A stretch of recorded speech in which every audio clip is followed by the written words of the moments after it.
Welcome to the Lifestyle First podcast, discussing lifestyle medicine and making self-care as easy as 1, 2, 3. 1 question, 2 research reviews, and 3 actionable health tips, all centered around the Lifestyle First method, your blueprint for the 10 key routes of optimal health and happiness.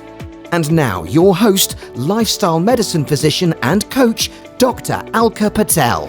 Hello and welcome. This is Series 3, Episode 10. And the theme in the Lifestyle First method we'll be exploring today is first. So what are those areas you need to consider first when thinking about your lifestyle and your health?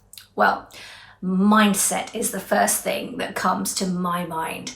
So how do you approach life? What are your thoughts, ideas, beliefs that guide what you do? So your mind, well, it's your inner language, the result of all those cognitive processes of imagining, planning, visualizing, analyzing. So think of your mind as your personal coach. Now, there are harsh coaches who compare and criticize and judge, create constricting rules, come down hard on you. And there are coaches who are compassionate, build on strengths, feedback with encouragement, ignite your energy. And your mind, well, it can flux between the two. But which mind coach has better success? And so the one question we'll be focusing on today is, how can you create a success mindset? And we've got 2 fantastic books to support today's discussion. Think and Grow Rich, first written by Napoleon Hill in 1937, and Psycho-Cybernetics. Now, cybernetics, loosely translated from the Greek, means a helmsman who steers his ship to port. And psycho-cybernetics is a term coined by Dr. Maxwell Maltz, the author of the book, and it means steering your mind to a productive, useful goal so you can reach the greatest port in the world, peace of mind. So let's go to explore the question, how can you create a success mindset? I have with me the very vivacious Dr. Vidya. Dr. Vidya is a high-performance success coach and a GP. She's also an author and she's CEO of Athena Publishing House. She's a TED speaker and educator, and she's a mummy to 2 very sprightly young children. So Vidya, over to you. Welcome. And perhaps you could start by discussing the mind. How do you actually define it? Great. Well, first of all, thank you for having me on. It's a real honor, and I've been watching your work for the last year or so, and it's been absolutely fabulous. And it's great that our paths are crossing now. So thank you for having me on. So my definition of the mind is essentially that a lot of people think that we are talking about the brain when I'm actually talking about the mind, So we all think I have a brain, but the mind is, as far as we're aware, is what human beings have, but no animal or mammal has a mind. So yes, they feel in terms of their brain and neurologically, but they're not actually using intellectual faculties, which are things like perception, when we can reframe a situation into something that better serves us. Or to understand when something no longer serves us as well, right? So perception or perspective, imagination. So another word is visualization. And these are, big words right now, but really important because people are finally raising their awareness as to the importance of these things, because actually using our mind, we can actually imagine and visualize what we really want, and then use our intellectual faculties and the universal laws to actually create that. Now, that I know that sounds really woo-woo and out there, but that's because we have simply just not been aware of it. That is all. You know, and we don't know what you don't know. So essentially the mind is using our intellectual faculties, as I mentioned, several of them, and using in harmony with the universal laws, things like law of attraction, which is actually a secondary law, actually law of vibration, which I'll go on to in a bit if you want. That's actually the primary law. That's actually essentially about how is that you feel. You know, when people say good vibes, good vibration, it's actually a law. It's actually real. That's so interesting. Sorry. No, because you're right. I think the minute you say mind, you kind of point up here. And actually, where is this faculty, this sense? I mean, is it that sixth sense? Does it sit in your gut? Does it sit in your heart? Is it the soul aura around you? You know, where is that mind? And then I guess we come on to mindset. Yes. So how do you encapsulate all of that visualization, perspective, imagination into a mindset? So I love that you've asked that. So the thing about mindset is that it's a set, right? It's a setting.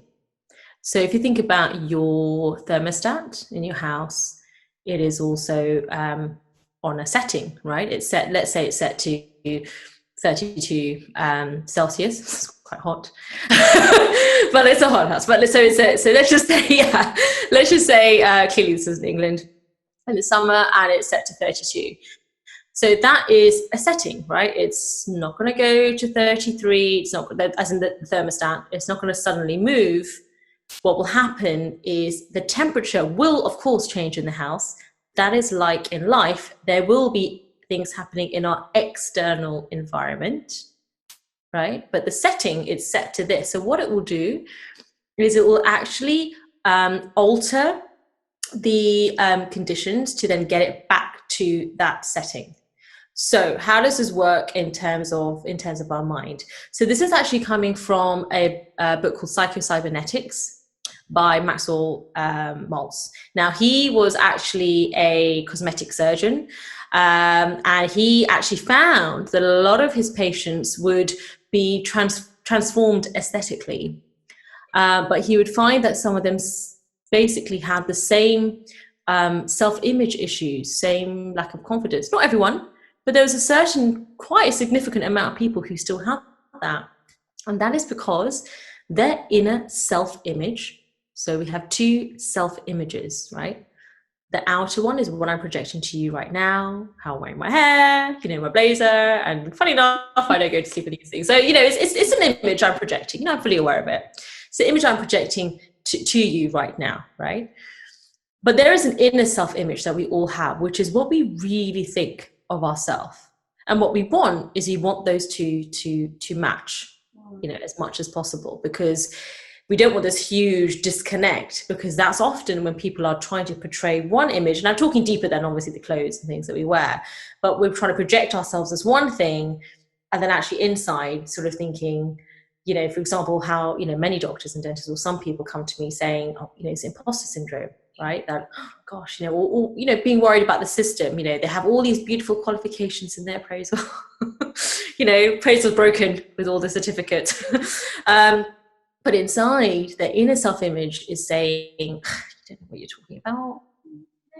What makes you so special? Or, you know, how do you know what you're doing is the right thing? You know, you better check, you know, you better ask all of these people. Now, I'm not saying, you know, be a negligent doctor, but that's when, you know, when that constant checking, that constant, you know, then it becomes anxiety and it kind of goes on. It's self-image. That's what it is. And this is an extension of self-esteem and self-confidence, etc. So yeah, so it is. I was telepathic connection. But it is. So yeah, it's because I always think that what is the difference then? So I would say self-confidence, and I've really thought about this. I think self-confidence is more like a feeling, you know, because I think that there are times, certainly in the past, I think I've always been very confident, but I certainly would still sometimes feel a bit sort of like, oh gosh, you know, I've got to do my OSCE, I've got to do this, but I'll still be quite confident, you know. So I think confidence is that feeling that you can switch into. But image, the self-image, like I said, it's a setting. Yeah. No, you can't outperform your self-image. You just can't do it. But you can change it using mindset work. You were talking about visualization, perception. When you know what you're doing, when there's a set system with someone who obviously knows what they're doing, then yes, you can change it. No, absolutely. I completely, have a lot of congruence with what you're saying. And often what I find with my patients, probably find the same, is that this sense that the outer image is more important than the inner image. So what other people are saying and saying back to you about your outer image takes on this huge, sizable place in your mind, and actually what you believe about yourself then isn't allowed to shine through, and actually is influenced by that outer image as well. So that's why kind of we hear a lot of that sort of negative talk, that negative self-belief, those difficulties as well being portrayed, and actually then that portrays back out. So it's almost sort of like a two-way street between the two, isn't it, really? So going back to your thermostat analogy, which I love, which is absolutely genius, is do you think there's a fixed point then? So in your mindset, do you believe that there's a sort of, we have a fixed mindset in the way that a thermostat can be fixed in a point, or are you very much of the belief that actually, this thermostat is set to change, and mindset is something that can be changed and adapted? It can change if you want it to change. It really is as simple as that. If you have made a decision that you don't want it to change, because I know that sounds a bit controversial, but I've certainly had, it's not even patient, I mean, everyone technically is a patient, right? Or a student, So I think ultimately, there's certainly been times in my life when I was much younger, when I had a lower level of awareness, that actually that negative sort of story, maybe I was telling myself about some situation, it was serving me on some level, because I didn't really have to take responsibility then for my feelings or my life, or actually responsibility for my life, but I could kind of be like, oh, well, it's not my fault, which a lot of people do. And, I'm grateful I haven't had, sort of massive horrific things that have happened in my life that I couldn't heal from, but I know some people have. So I'm not saying that those things aren't justified to feel that way. I'm not saying that at all. But there does come a point where thinking like that, it's actually going to harm you more sometimes than maybe even the actual event, or it's certainly not helping you. So at some point, I have, said, and a lot of my patients have actually then said, I want to get rid of this story in my head, but I just don't know how to. And what they're saying essentially is they want to change their inner self-image. Because it's become almost like this is all I'm about, which is obviously not the case. So much more to them. It was an event which there was a lot of emotion tied to it, and then there was a ripple effect for a period of time in their life.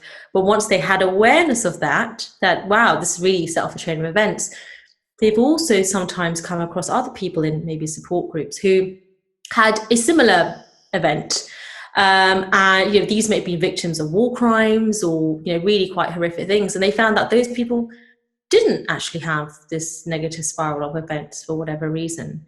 And often it was because of the self-image. It was the mindset. That was the only difference. Yes, some people had different resources, etc.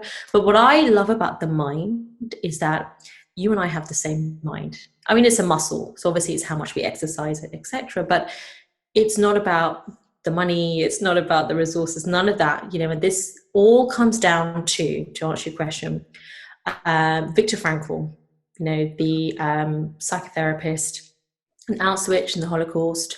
He used his mind essentially to get him out of there. He visualized himself out of the Holocaust. He visualized that it was at the end point, right? So he wasn't visualizing himself escaping. He visualized, I'm now teaching everything I've learned from this experience. He reframed it in his mind. It's not just about positivity. It's not enough. Because actually sometimes you do have to accept that this is obviously not what I want. But he understood the universal laws, which was that what is happening right now, even this, you and I, is a result of a past thought. So you and I are talking because in the last a couple of weeks or a couple of days, we connected, and then we decided to do this, right? But actually that was decided technically in the past, so this is now happening now. So in the same way, things that maybe we perhaps don't quite want any more of in our life is also the result of something that happened in the past. Mm-hmm. So at the same time, you can always reframe what's going on if you don't pay too much attention to what is happening in your external environment. That is when people react. So they keep seeing that their bank balance is this, or the relationship state of the relationship is like this, or that story they were telling themselves, because it's the same thing over and over again. When they start to realize that they can harness that power of their mind, their subconscious mind, they can actually choose an alternative reality. And I know this is touching on religion and spirituality, or co-creating. This is no different to the law of gravity, right? Law of gravity, no one, as far as I know, defies the law of gravity. I know my toddler does sometimes when he says he's an astronaut and tries to take off, but that doesn't normally end very well. But generally, the law of gravity, I find most people abide by it, right? So in the same way, fear, faith, these are two things which you can't see at all, right? But we have full belief in them, whatever that situation is that's giving us fear or that's giving us faith. And that doesn't have to be a religious thing. If you're not that way inclined, that's fine. Even if it's the Force and Yoda, that is also belief in itself. So to answer your question with the mind, it is very much, if you want it to be different, it can be different. Yes, you have to put in work, but it's not. And yes, it's not hard hustle, grind, kind of work. It's ultimately, that's what you want, it will happen. It's a universal law. It has to. And then you take the action in alignment with that. But if you don't really believe and you think you're not deserving of it, and you keep looking at what's just happening in your circumstances, then it will just keep repeating again and again and again. And that is the law of attraction. It's also, it works both ways, right? So because you're vibrating on that frequency, that can only attract that specific thing that you keep thinking of over and over and over again. So worrying. So there could be a step before that, don't you think, though, in terms of whether you want your mind to work in way A or way B, is actually starting with having awareness of your thoughts or your beliefs or your images or your visuals or whatever those are. But actually, I think what we don't spend enough time doing is giving ourselves space to be aware of what we might be thinking, believing, creating space and time in your day to actually be aware of your thoughts and your imagination and your beliefs and your ideas and your visuals and your audios and everything else that's going on in your mind and what you're perceiving and believing. And I think it's really important actually to take time to do that, and do that with this kind of spark of curiosity about, actually, who am I and what am I thinking and what do I believe? Because I think often we roller coaster through life, don't we, with these sort of probably, quite a lot of our beliefs and ideas are quite fixed and naturally molded by our experiences and what someone might have said to us at one time, or what we might have interpreted or heard, or how we've used our sort of sensory experiences to create a sense of the world that we're living in. And that stays, it was Edward de Bono, wasn't it, that talked about mental valleys, and we create those mental valleys, and actually we've got to know what those are before we move on to sort of want to change those associations we have, and then move on to the real bit of what we're talking about, which is the link between success and mindset. So how do you kind of foster that and create that and build that? So first of all, I would say, so just to answer your question, first of all, we would need to, exactly what you said, you need to know where you're at first. And that is like, when you're going to go somewhere and you go in Google Maps, or, I'm not sponsored by Google, but but when you go to Google, you have to type in, don't you, your destination. You have to know, where are you? And you might not like where you are. But the thing is, before you can actually move forward, exactly as you said, you have to know where you are, because otherwise it doesn't work. We can't brush things under the carpet. I'm not saying, however, ruminate. Yes. Yeah, I'm not saying ruminate. You don't have to be emotionally, if you don't like what's happening in your reality right now, That's okay. You don't have to be emotionally involved with what you don't want. All right.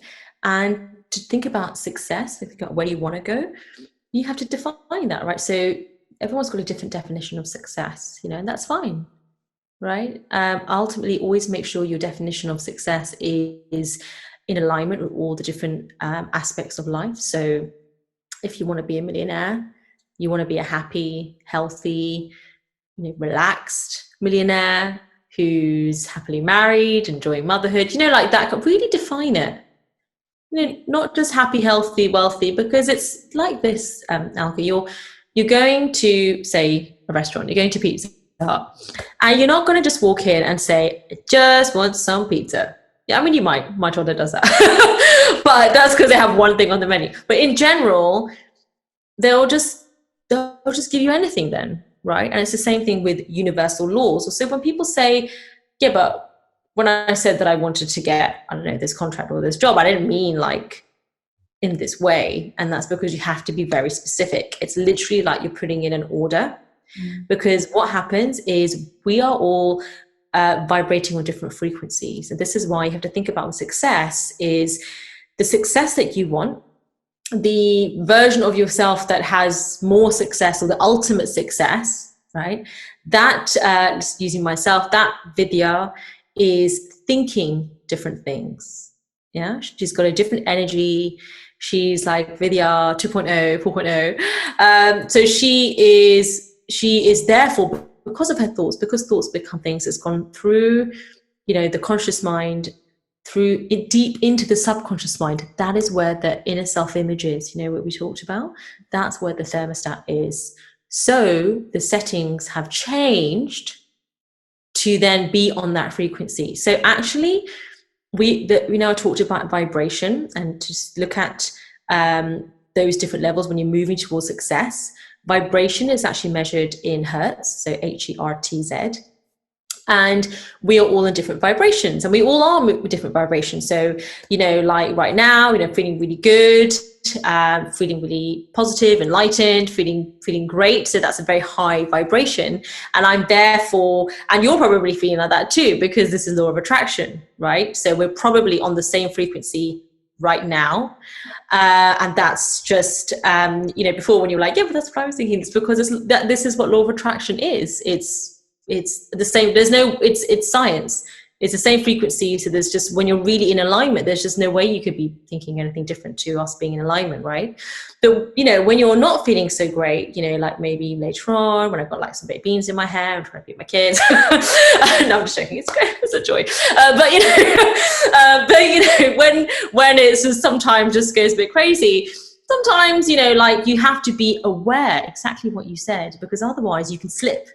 Yeah. Right, you can slip, and that's when you start attracting other things that you don't want. So you have to be mindful of where you are. The success that the ultimate success that you want, or I want, or we're always striving to be an even more amazing, better version of ourselves, right? Because we're spiritual beings. We're meant to be doing this. We're meant to be doing this with gratitude for where we are now.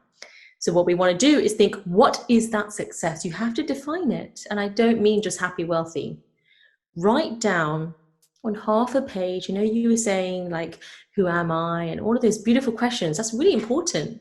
And a lot of people are actually going to find that, you and I, we were talking before, like we've both been on a bit of a journey ourselves, a spiritual journey, if you like, or life transformation, whatever you want to call it, to find that, right? So it wasn't just one day, what do I want to do? Okay, I'll do that. It does sometimes take some time, because we're not used to using that part of our mind. We're often sometimes even feel a bit guilty, like we're just sort of daydreaming, or, but that is our mental faculty of imagination.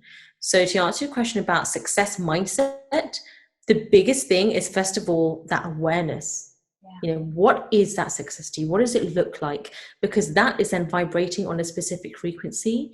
And then we work on changing the settings to meet that vibration.